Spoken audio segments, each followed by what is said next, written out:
Hello everybody, it's my great pleasure to be here with Virginia McIntyre, a person that I know for so many years, and I was trying to get her to give an interview on this channel, and we are here in Ottawa. She traveled from Nova Scotia, Halifax, Canada. I traveled from Toronto. We are in Ottawa for the Canadian Pain Society annual scientific meeting. I'm going to introduce you to Virginia, and then you'll see why I want to bring her to this channel. Virginia is the chair of the Canadian Pain Society People with Lived Experience Committee. If you did not know, the Canadian Pain Society has a committee that includes people who have chronic pain and live with pain and pain experiences. She's also the president and executive director of the People in Pain Network, which is a peer group that she leads in the East Coast of Canada. Virginia also works extensively as lived experience partner on research projects, national and international pain initiatives, and a proud member of several committees, which include the Pain Canada National Advisory Committee, the Canadian Pain Society Communications Committee, and the Atlantic Mentorship Network Advisory Committee. Not only this, but she's also a public presenter focusing on pain-related topics with a committed diligence to increase awareness on chronic pain, and is presenting here at the Canadian Pain Society annual scientific meeting on the National Action on Peer Support for Chronic Pain, such an important topic. And also she'll be talking at the National Congress on Monday, which will be an armchair discussion. She is a glue, she connects people, she gathers the perspectives of policymakers, persons with lived experience, pain researchers, and pain specialists like myself, on how we can all continue collectively to address pain priorities. Virginia, welcome to this channel, and thank you so much for agreeing to talk to us today. Well, thank you for having me, and it's a pleasure to be here. It's a pleasure to finally be on here and talk to you. Like I said, we've known each other for years, and it is a pleasure and thrilled to be here at the Canadian Pain Society annual scientific meeting and the National Congress on Pain, because this is a first time they've ever done this. Yes, exactly. And I think you have a lot to offer for the person who is watching us today, and they are sitting at home and listening to this. And if you have chronic pain, listen to this talk, because Virginia has a lot to share with you, how to make your life better.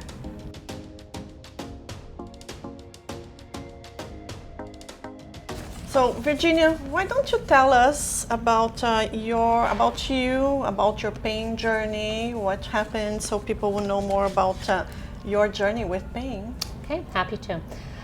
I developed chronic pain after shoulder surgery. It was due to workplace injury. So after this surgery, I have been left with this pain. And the worst thing is, they didn't know what it was about. All they could keep saying is the shoulder is fine, the shoulder's fine. But then I had this awful pain on my back. So I went through years of going from one healthcare provider to another healthcare provider. And what happens when you go from one to another and they don't know what it is, and they keep saying, oh, the shoulder's fine, but not addressing this pain in my upper back, you're then dismissed or you're not believed. And you keep going and going, and it becomes very hurtful because nobody believes you. And so I was out of work for 3 years. I couldn't participate in my family. Basically went from ice packs on my back to try to do something, some movement, to go back to more ice packs on my back. Friends abandoned me, started getting bullied at work just because they didn't want you there anymore. I was dealing with an insurance company that, again, didn't believe me. The healthcare providers didn't believe me, dismissed. You get comments like, it's all in your head, try harder. Do you really want to go back to work? And then there's the eye rolls. So finally, after a couple of years, I did get into the pain clinic, but in order for me to get to the pain clinic, it was an hour and a half commute. So that's one way. So that's a 3-hour drive. You think about it, when your pain is your absolute worst, and this is a huge problem. I know in Nova Scotia and probably in a lot of places in Canada that there's no pain services or pain care in our communities. So for me, that meant sleeping in the parking lot, on my way home, sleeping, driving with ice packs on my back. But what did happen in this pain clinic, I met a physician, a pain physician, who was the first one who asked me about my pain, how it was impacting my life, and believed me. He sat there in front of me, believed me, didn't turn his back, didn't roll his eyes, just, your pain is real. And from there, it was like a weight off my shoulders to realize I'm not crazy, because they almost had me not believe in myself. So from there, he guided me to do a self-management class, learn about pain. What is chronic pain? I had no idea what chronic pain was. But it was the first time my journey started to actually go down a road of wellness. And it took time, and it took years, and it took time to build up the team and what I needed around me, but it started. And over years, I did finally get back to work, able to participate in my family. I have grandchildren now that I can play with, which is really nice, because then I wouldn't have been able to do anything. Oh, yeah. And you know, I still go to the pain clinic and I still work on my self-management, but I found, because there was so many gaps in our healthcare system, like I really feel our healthcare system was failing us, that after about 5 years, and I'm back to work, I opened peer support groups, just so people had a place to go and be believed and learn. And I mean, you've come in, you've done videos for us and educational components, and it made the difference. And I always thought, I'm doing this for them. No. This is a place I can go take my mask off. I can share with them that I live with pain. And they believe me. And I have learned so much, and I have grown so much, and over time been able to do more and more and more. And it's almost like blessing. If having this pain experience made you a better person? Oh, yeah. It made me more aware. You don't know what someone's going through. Don't judge, because you don't know. It made me learn more about things, learn more about me, and self-care and self-kindness. And I have to do things differently. And my career goals didn't go where I wanted them to, but I got back to work and I was able to change things. And I think it really did make me, over time, and trust me, it does not happen overnight, but over time I think it did make me a better person. Yeah, it gives hope to, I think, a lot of people who are watching this, because you are such an example of someone that I always say, it is possible to conquer pain. It is. And you are such an example, because you had to, fortunately it was a doctor that helped you to turn the tide and to turn your life around. But so many people don't find that doctor that you had the luck to find. So I'd like to come back to your group now. So Virginia, talking about this group, the People in Pain Network that you chair, you lead, you started, can you tell us a little bit about this? So these are people with pain, they find you and they connect with you. Do you do this in person? Are they connected via virtual? How often do you meet, and what do you talk about in these groups? Wow, lots. Okay. I opened my first group in 2017. People in Pain Network was out west and had a pivot, and she retired. So I opened my group, and then she had approached me about taking over the network. So we started with one in-person group. Then COVID hit, so everything had to go virtual. The virtual groups grew. We have a web page, people hear about us. Some clinicians will let them know about us. I think there's still a little bit of gap there. It grew, so we had to do another virtual group. And then we had to do a young adults group because they have different needs. And now we have 3 in-person groups. So it is growing, and it's because of the needs. People can't get into seeing pain specialists and stuff.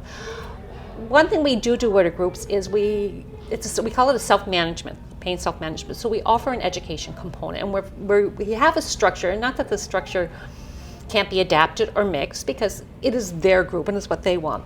So we kind of do a check-in. We'll say, how was your month? What are you doing? We meet once a month. Every group meets once a month. Now, some people will attend a couple of the groups if they want. That is whatever works for them. And then we'll have an education component.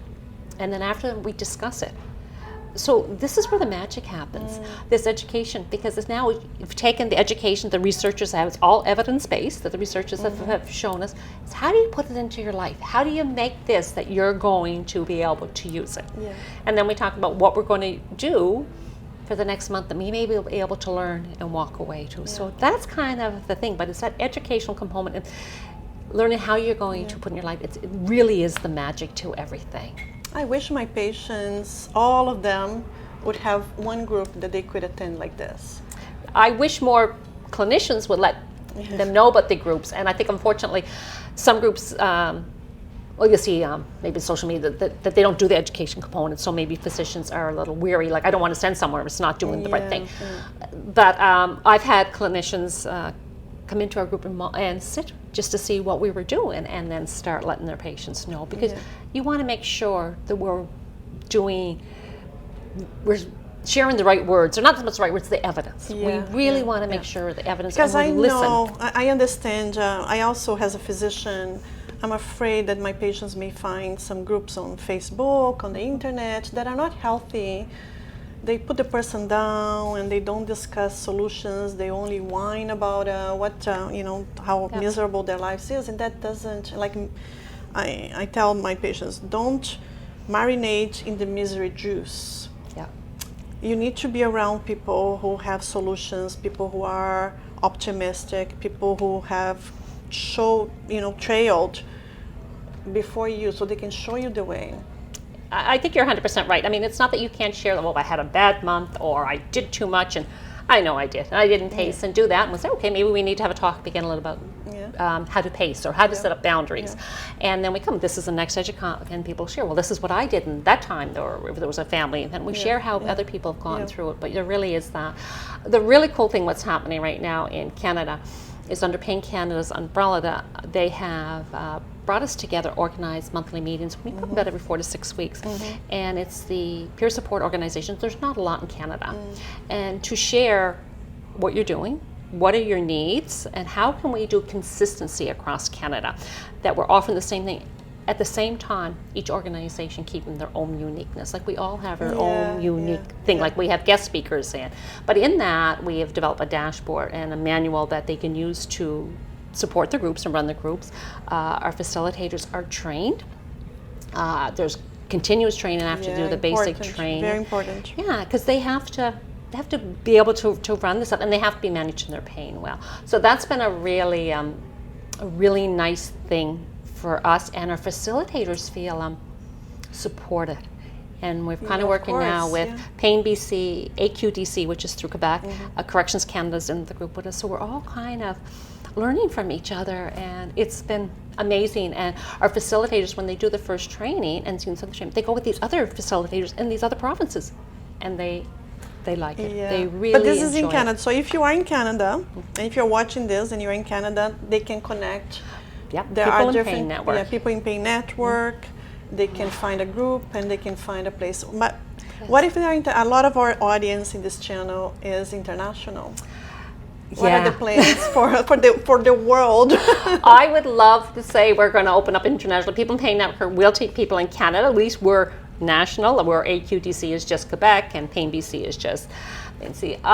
Because the groups are growing so much, we have had people reached out, and we've had to say, unfortunately, we can't. Mind if they come in, it's like we would never tell you to go away. I'm going to get comments on this video. They're going to write comments, say, how can we open this for people around the globe? Because well, you know what, we'll do that. We can support them with that. You know, why aren't we doing in the States maybe or other countries what we're doing? Like, happy to share what we're doing. I mean, I think that's golden. That's a plan for the future. Absolutely. More work for you. Well, sharing is, and collaboration, what makes us all stronger and do better. Excellent. So Virginia, I think we would love to hear from you, a person who had this experience with pain and is in contact with so many people with pain, clinicians, researchers, policymakers. For those who are living with pain and are watching this video today, what are some things that you'd like them to know that may help them today? It's hard at the beginning. I'm not going to say it's not. Believe that your pain is real. Surround yourself with clinicians or people in your team that believe your pain is real too. I think that's really important. Be honest. It took me years to share with my husband, my family, what I was living with, because I didn't want to burden them. But once I started talking more about it, they had an idea of how more they could support me. Listen, I think one of the biggest things is, and I will talk about peer support, but it doesn't mean in the support group, finding someone you can talk to if it's someone else living with pain. And I think one of the really biggest things is self-kindness. Be easy on yourself. It's okay if you can't do something today. It's okay if you can only walk to the end of the driveway. You know, give yourself a pat in the back that you walked to the end of the driveway. Give yourself a pat that you got out of bed. and you took care of yourself today. So that's self-kindness. Don't beat yourself up and give yourself time, a little bit at a time. Especially for us who are women, I'd say we're always taking care of the others, right? We're taking care of our children, our house, and you were working, and family. And most people that we know have chronic pain, they're women. The majority are women. So anything special for women, what to do, how to do this, how to find time for yourself, how to relax, any special advice? Yeah. I always thought I was Superwoman. You don't have to be Superwoman. You don't have to do everything. You can take time. When I come home from work, I'm tired. I go in the room and I shut my door. So they know that is my time to go in there and take whatever 20 minutes I can. And don't feel guilty about taking your time for yourself. You know, I've learned to practice meditation and mindfulness. And that doesn't mean you have to practice it for 20 minutes or half hour. That might be just 2 or 3 minutes of going outside and taking a deep breath. But those things are important to do. So find what's going to get your feet under you again, or what's going to help you to, and don't feel guilty about it. Because as women, we want to take care of the rest of the people. They're okay, you know. Problems. That's right, and they are okay. Yeah. Do you exercise too? I do exercise. What does exercise mean to you? It's not just about them. Now, I came to the table a little different than people because I was a marathon runner. So I was hard on myself that I couldn't run marathons anymore, but I can run 5 kilometers. But it made me walk and run, whatever is happening that day. But the movement, it feels good because my headspace gets in a different place. I just feel better afterwards. My pain settles a little bit more when I move. And it's hard some days to get out there. Some days I may just, okay, I'm just going to go out 20-minute walk or 10-minute or whatever you can do. But I just, when I get that breath free and get outside and walk, or I have a bike and ride my bike, I just feel better mentally and physically. Going from being a marathon runner to some days celebrating that you can walk 20 minutes. Yeah. Wow, what a change. Took a while. Yeah. I actually ended up going to a physiotherapist that my pain doctor sent me to. Her daughter was a marathon runner, and the first one after about 5, 6 physiotherapists, she says, I understand you. You don't have to do that. And I was, okay. Yeah, that's self-kindness. I'm still moving. It is. A lot of people, when I talk about exercise, they say, but when I exercise, I feel more pain afterwards. Did you have that experience? Of course I did. did. How would you respond to someone who tells that? They say, if I exercise, I feel more pain, so therefore I don't exercise. That was the cycle I was into at the beginning, because I felt I had to keep running the marathons. I had to keep training, and I was doing that. I was that boom and bust. I would exercise, and I felt good in the moment, then I'd pain afterwards. Maybe you need to learn where your threshold is. Maybe you can't walk the 20 minutes. Maybe you can walk 10 minutes, and you'll feel okay. And then, a few weeks later, maybe walk 11 minutes. So maybe it's just finding where that threshold was. And for me, I had to actually, even if I was on garden, set a timer so I know at 10 minutes to stop. Because if I don't stop, I'm going to feel that pain. So I kept setting myself back instead of starting little and building on where was it that I wasn't going to feel a lot of pain afterwards. Just a little pain that I could keep going. Find your balance. Find my balance. And each day is different, right? Sometimes, some days you're better than others. Not every day is the same. One more thing, if we didn't prepare for this question. It's okay. One more thing is the goal setting. I remember when you asked me to prepare a video on my channel about goals. And I think if it was not for you, I would not have had that video. And if it was not for that video, I would not have included that in my book. How important it is for you as a patient with chronic pain to set goals. And what are those goals? Are those dreams that you have in life? Are those things that you want to do? How would you define those goals? And can you tell us about why it is important to have goals? Okay. Everyone should have goals, but for a person living with pain, why goals are important? If I don't have goals, and we try to do with our support groups now called daily habits. So what is this habit that you're going to do? Like if you say you're going to lose, we're all about like losing weight, people want you. So you lose the 10 pound, then what? It's not about this, but when I get up in the morning, I'm going to go outside, take a breath, or do a 10-minute walk. So it's that every day it becomes a habit, so it becomes natural for you. But if I don't have those goals to keep myself healthy in movement, how am I going to play with my grandchildren? How am I going to get on the floor? Because that's my ultimate goal, to take this 2-year-old toddler to the park and be able to do it, which years ago I wouldn't have been able to do and not enjoy that time with him. Yeah.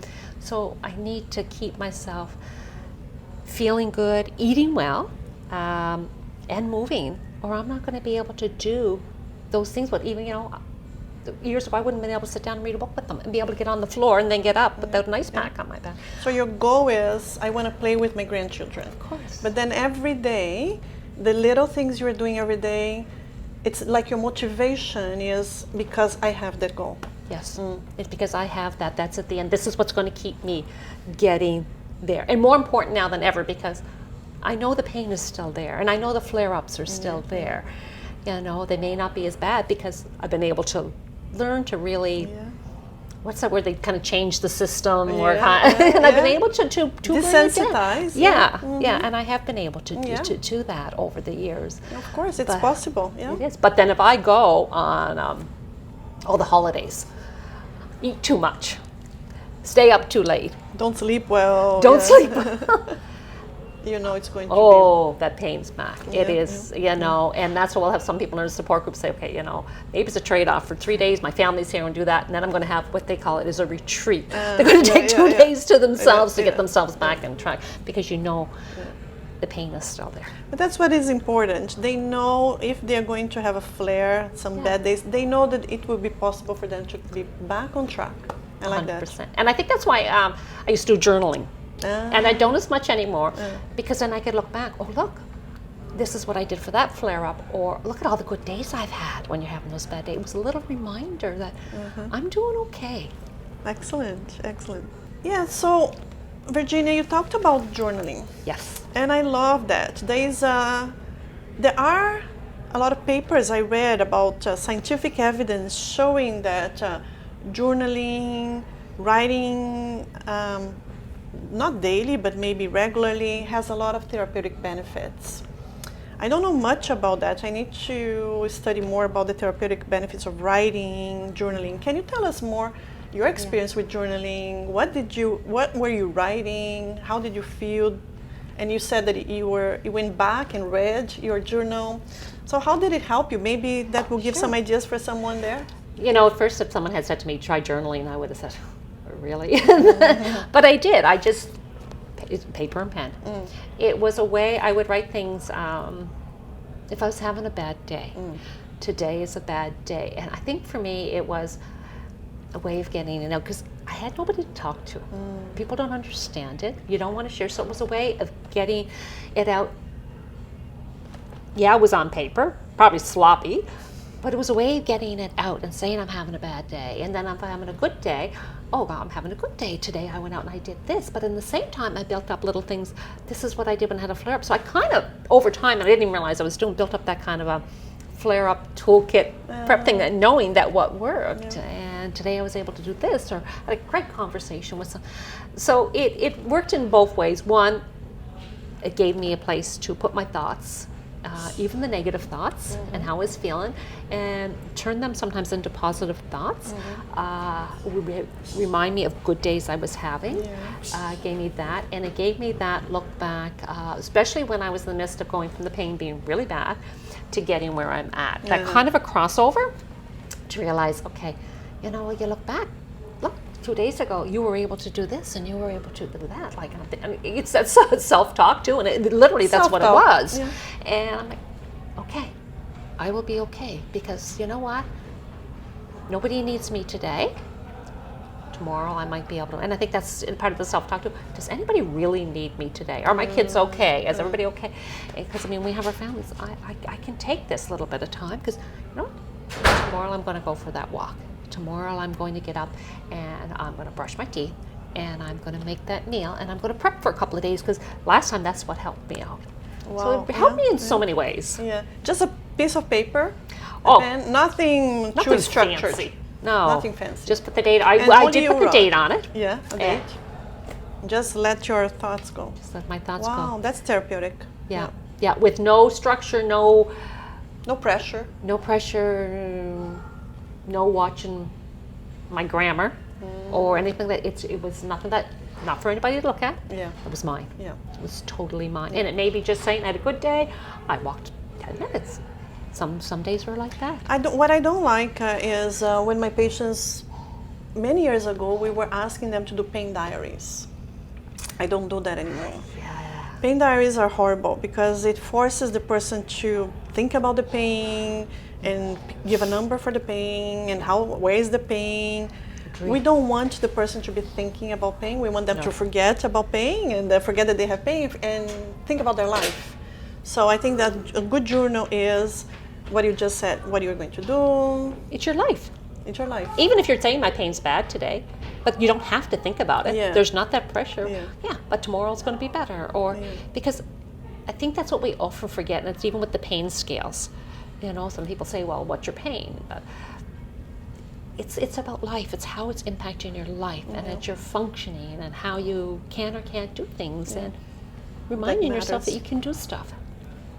Excellent. So Virginia, I'd love to ask you to talk about this conference we are here. So we are here in Ottawa. It's the first day of the Canadian Pain Society 2024, which is the first time that the Canadian Pain Society is doing with Health Canada, the government of Canada. Yeah. So what are your expectations for this next 4 days that we are going to be here? And government, what would be a big success of this conference for you as a person who lives with pain? I try not to go into it with expectations. I really try not to connect with people, talk with people. I'm thrilled to see there's more people with lived experience here this year than there was last year. Connect with them, learn from the scientists what is out there, and I think the more we're in the room, we're going to see the researchers and scientists put things out in terms that we can understand.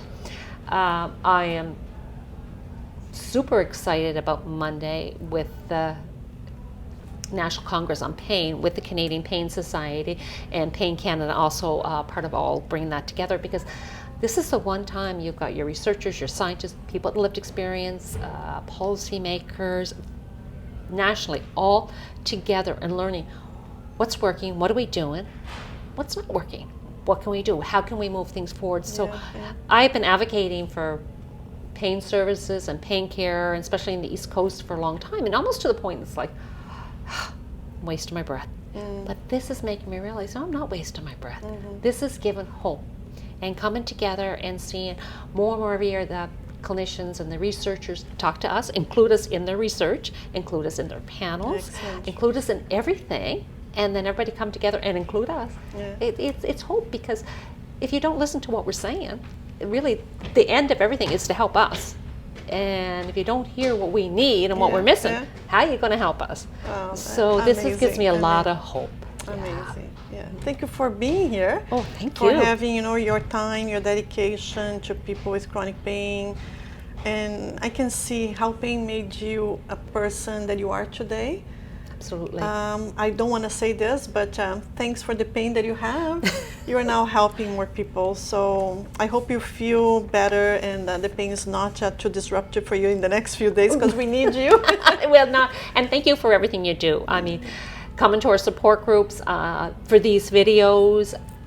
Many people in our support groups refer to your videos as how they have helped them. Yeah, I hope they do. Oh, yeah. And if you have any suggestions for future topics or people that you like that I interview in this channel, please let me know. Write in the comments below. Don't forget to subscribe to this channel. And if you are in Canada, we will leave, I'll put the links in the description of this video below, how you can connect with People in Pain Network, and all the associations and groups that we talked today will be in the description of this video below.